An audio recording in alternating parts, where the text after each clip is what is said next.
Siap, silakan Pak Komardin. Apakah gugatannya diterima? Teman-teman semua, perlu kami sampaikan bahwa alhamdulillah gugatan kita terhadap KPU sudah diterima dengan nomor perkara 395. Nah, jadi kita tinggal tunggu jadwal sidang. Jadi kami minta kepada teman-teman untuk memberikan dukungan pada waktu sidang. Siap? Ya. Mantap. Nah, Oh, jadi kira-kira kapan Pak kita bisa tahu jadwal sidangnya? ya kalau biasanya 2 hari. Oh, dalam 2 hari ini mereka akan tentukan jadwalnya ya. Besok hari apa besok? Jumat ya? Kamis. Besok masih Kamis. Besok Minggu lah. Ya. Besok sudah ada. Iya, biasanya. Lebih cepat lebih bagus. Iya, Ya, moga-moga lebih cepat ya. Ya. Kita tunggu dari Pengadilan Jakarta Pusat untuk Ya. jadwalnya. Jadi ini harus kita tuntaskan karena orang berkata bahwa Indonesia ini tidak ada kepastian hukum. Ya. Sehingga menyebabkan rupiah anjlok. Sekarang sudah mencapai 20.000. Dan ini Belum. hampir 18 ribuan. dulu Naik dikit, kurang dikit. waktu saya menggugat UGM di Sleman, itu nilai dolar masih 15. Dan dalam tuntutan saya bahwa apabila ini tidak tuntas, maka dolar akan melonjak. Ternyata benar. Ternyata benar. Berarti Pak Komardin ini bukan lawyer tapi ahli ekonomi sebenarnya. Oh, bisa juga ke situ. Iya. Jadi seperti itu. Jadi kalau ini tidak dituntaskan, kalau hakimnya juga pada takut, ya berbahaya. Nah, oleh karena itu kita berdoa semua semoga situasi tetap kondusif. Oke. Saya kira demikian. Mungkin Ada tambahan dari para penggugat? ya ini penggugat Pak Jenderal Muriono. Ya. Kami tidak hanya pada gugatan ini, tapi kami akan berlanjut kepada gugatan citizen lawsuit. Ada lagi itu ya. Ada, kita lanjut. Iya. Karena kita jelas-jelas kita lihat ya kasat mata bahwa lembaga negara telah melakukan penyelewengan di dalam kebijakan dalam ijazah untuk ijazah dan sertifikasi. ya. Oke. Itu jelas kelihatan bahwa mereka melanggar aturan. Nah, itu harus kita kritisi juga. Nah, kita akan gugat. Ini akan kita berlanjut ya, Pak ya. Ya. Dan waktu segera kita akan berlanjut pada CLS. Jadi mungkin simultan kita laksanakan sidang ini, kemudian juga kita akan ajukan gugatan berikutnya CLS. Nanti mohon juga dukungan Bapak Ibu sekalian supaya apa yang dan kita netizen gugat ini sekalian ya. kita dapat sukses dan kita berhasil. Nah, ini ada pengacara baru kita juga, siap bergabung. Oh, ya. Pak Hans. Siapa dulu ya? Siap ya dulu. Iya, banyak makin bagus. Terima kasih atas kesempatan yang diberikan. Jadi saya kira ini gugatan yang diajukan ini memang sangat baik karena negara kita kan negara hukum. Kita harus ada suatu kepastian hukum. Kalau tidak ada kepastian hukum, saya kira investor yang ingin datang pun akan berpikir 2 kali. Sehingga kenapa sekarang ini kita lihat dolar Amerika begitu melayang-layang di atas sedangkan rupiah begitu terpuruk. Nah, ini harus kita kembalikan dengan cara apa? Cara mengembalikan hukum itu pada tempatnya. Terima kasih. Oke. Mungkin ke Pak Cukup lah, Bonatua aja. Saya mau tambah dikit. ya ke Pak Bonatua ya. Mungkin cerita soal CLS tadi maksudnya mau menggugat arsip nasional atau gimana? Ya, baik, terima kasih ya. Jadi terbukti dengan pengawalan publik, ibu-ibu, bapak semua dan publik yang ada di sini, sekarang langkah kita diringankan. Nah, Kita jadi tiba-tiba dari penolakan pendaftaran sekarang tiba-tiba sudah langsung diterima. Karena memang secara lembut kita sudah ber-WA ke publik bahwa kita mengalami penghambatan lah ya. Nah, tambah lagi ke Pak Asmana Muriono ya. Tadi kita memang mau ke CLS juga. Kan kita 2 bulan sudah memberi notifikasi ke semua lembaga yang akan kita gugat. Supaya nanti tidak ada alasan mereka tidak kita kasih notifikasi. Dan kebetulan nanti tanggal 15 ini notifikasi sudah 60 hari. Tapi mereka belum jawab sama sekali. Bahkan kita notifikasi itu dari Presiden, KPU, semua KPU, Bawaslu. Itu semua kita kasih notifikasi dan kita akan gugat termasuk Andri. Supaya arsip-arsip yang ada di KPU Kota Solo, KPU DKI Jakarta dan KPU Pusat diserahkan ke Andri sama lembaga kearsipan daerah untuk diteliti, verifikasi, autentikasi, untuk dia cek autentikasinya, baik itu kertasnya, tintanya, itu sesuai dengan Undang-Undang Kearsipan. Jadi waktu itu terungkap di pengadilan, KPU tidak mau ngasihnya, bahkan KPU Kota Surakarta sudah mengatakan hilang. Tiba-tiba muncul. Memang hilang. Iya. Dia mereka saya tahu waktu itu Itu dihilangkan. tidak, nah, itu nanti kita ungkap di pengadilan. Kenapa? Dia bilang, saya kan minta ini Pak, fotokopi terlegalisir stempel basah yang dikasih Pak Jokowi waktu itu. Ternyata dia bilang 2005 dan 2010 hilang. Terus gimana mau mengautentikasi nanti kalau hilang barangnya? Iya, apa yang mau diautentikasi? Iya. Jadi nanti mau kita gugat CLS supaya hakim memerintahkan Andri untuk memaksa KPU menyerahkan arsipnya. Itu nanti tanggal 15. Dan berikutnya saya juga terpaksa cerita ini. Nah, saya juga di DKPP sudah bola-balik perbaikan. terakhir kemarin saya kasih perbaikan yang keempat kalau nggak salah. Untuk melaporkan ke Dewan Kehormatan Pelaksanaan Pemilu, melaporkan KPU. Ya. Karena kenapa mereka bisa menerima yang ini tadi? Seharusnya itu KPU dikasih sanksi kode etik.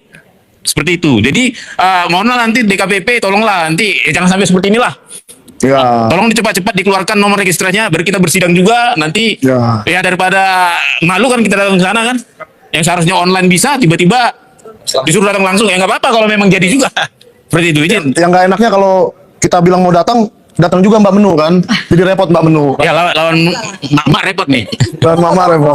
Untung nggak bawa toa. Terus itu aja deh saya. Mungkin Oke. ditutup dengan Ditutup dengan doa Mbak Menu. oh iya. Oh iya. Kalau gitu Bang Rustam yang doa. Doa untuk kelancaran proses. Bismillahirrahmanirrahim. Assalamualaikum warahmatullahi wabarakatuh. Ini lagi tersangka jadi. Jadi semangat. Jadi semangat dengan adanya Bang Bona dan tim kuasa hukum dan senior-senior saya Purnawirawan adanya ke pengadilan ini. Artinya memang ijazah Jokowi itu harus dibuktikan baik ada atau tidak adanya, baik legalitas ijazah itu untuk benar-benar bisa dihadirkan dalam Pilpres kemarin gitu loh. Apabila memang ini tidak memadai, saya rasa Jokowi adalah presiden yang ilegal. Wow. Artinya ilegal itu ya Jokowi harus ditangkap lagi kan gitu Bang. Ditangkap lagi. Emang Dan dari institusi yang terlibat ini saya rasa juga harus dipidana. Bukan hanya secara ini aja Bang, harus pidana juga karena kan kalau ini dibiarkan mungkin besok ada lagi Jokowi yang lain. Seperti halnya Gibran yang lain gitu. Tapi kami berdua memaafkan, cuman yang lain nggak tahu ya. Kalau hitung kami minta maaf kan? Iya, kalau kami buat Jokowi nggak ada maafnya. Waduh. Karena Jokowi mentersangkakan saya kan gitu kan. Nah, kesalahan Jokowi hari ini adalah mentersangkakan Roy Suryo CS. Makanya isu ini bergelimbung terus jadi besar gitu loh. Bola salju ya. Bola salju dan walaupun yang lain bicara soal Sumbakerta, saya hanya bicara soal Eko Sulistyo dan Pratikno. Karena orang inilah yang membuat ijazah itu. Jadi nggak usah kemana-mana sebenarnya, panggil aja si Eko nih. Eko kan ngumpet terus tuh. Eko, lu gue cari lo sama gue nih Rustam nih ya. Abang-abang ketemu kita berkelahi ya. Terima kasih. Jangan. Kita tidak pernah ingin orang berkelahi ya. Ya, silakan. Saya ingin tambahin dikit ya. Tadi sebenarnya saya menghindar untuk bicara tentang Roy Suryo, tapi karena sudah disinggung, maka saya ingin tambahkan dikit. Waktu itu Roy Suryo membuktikan bahwa ijazah Jokowi adalah palsu. Nah, kita terjebak pada narasi yang dikeluarkan oleh Jokowi bahwa siapa yang menuduh dia membuktikan. Di sini Roy Suryo sudah membuktikan bahwa itu adalah palsu. Apakah dia mau buktikan dengan daun pisang atau apapun, yang penting dia sudah membuktikan dan bisa kita terima dengan akal sehat. Ya, halo teman-teman, selamat berjumpa kembali bersama saya di channel ini. Kita sudah menyaksikan teman-teman cuplikan video yang cukup menarik. Dan teman-teman, sebelum kita berdalam lebih dalam isu panas hari ini, jangan lupa untuk berikan komentar kalian dan subscribe channel ini agar tidak ketinggalan informasi menarik yang kita sampaikan. Ya teman-teman, di cuplikan video kali ini kita melihat beberapa komentar-komentar teman-teman kita yang sudah memberikan tanggapannya. Dan mari kita lihat bersama teman-teman bagaimana perkembangannya. Di sini teman-teman disampaikan oleh teman kita Srian Tuti. Dia berpendapat tanggung resikonya, manusia berambisi tak terkendali. Bukan hanya Medan, bila perlu Janteng diulang. Berbuat curang, tunggu akibatnya. Prabowo Jokowi 11-12 menang gak jelas. Ya teman-teman, kita lanjut. Di sini juga teman kita Hasanuddin berpendapat semoga masyarakat Medan harus cerdas, jangan mau dibohongin basmi para koruptor. Ya teman-teman, kita lanjut. Husedriamah Saputra berpendapat hidup rakyat Medan, perjuangkan keadilan. Ya teman-teman, di sini juga London Rom berpendapat sikat penjahat demokrasi, saatnya bergerak, rakyat bergerak.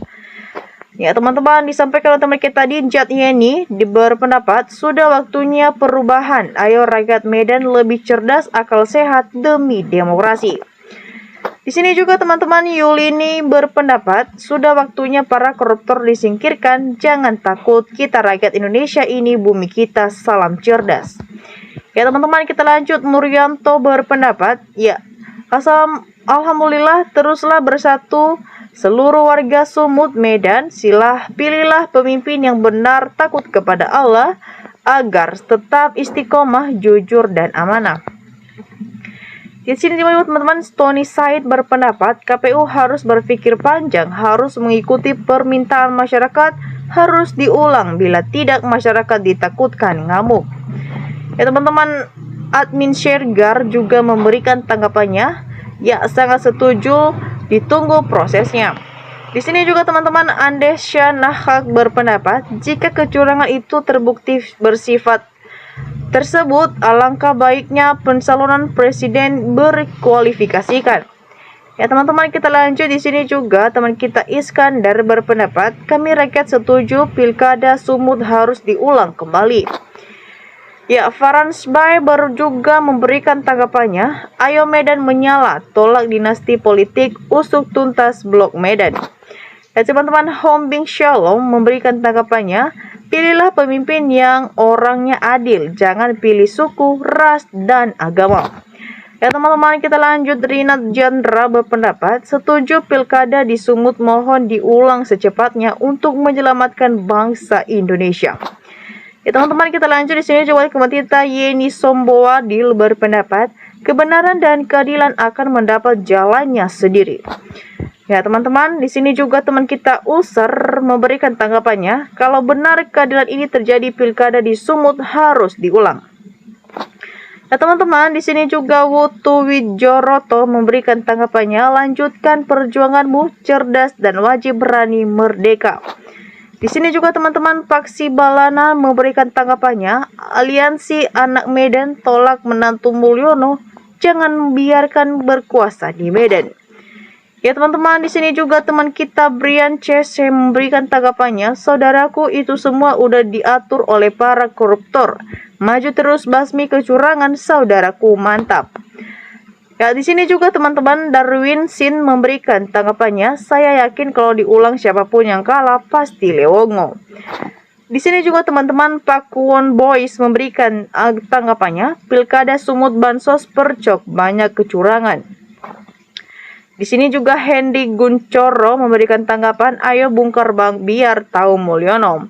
Ilian dan Mamik juga memberikan komentarnya, biaya kampanye jomblos dari mana dananya. Ya teman-teman, kita lanjut. Di sini juga teman kita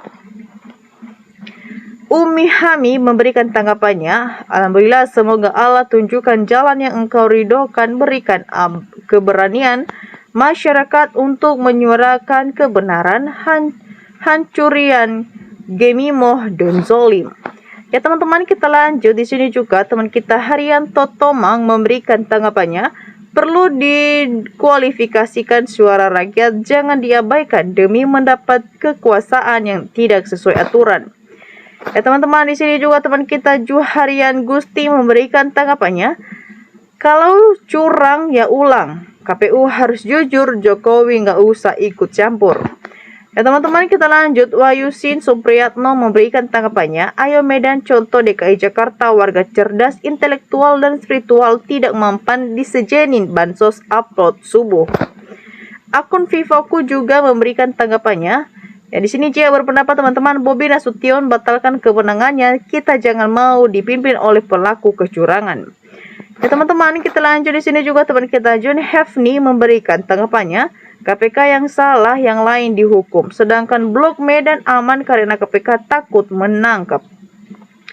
Di sini juga teman-teman Narsyullah Dullah memberikan tanggapan, karena Pilkada tidak dilaksanakan secara benar dan baik, hari ini rakyat menuntut kebenaran yang sesungguhnya.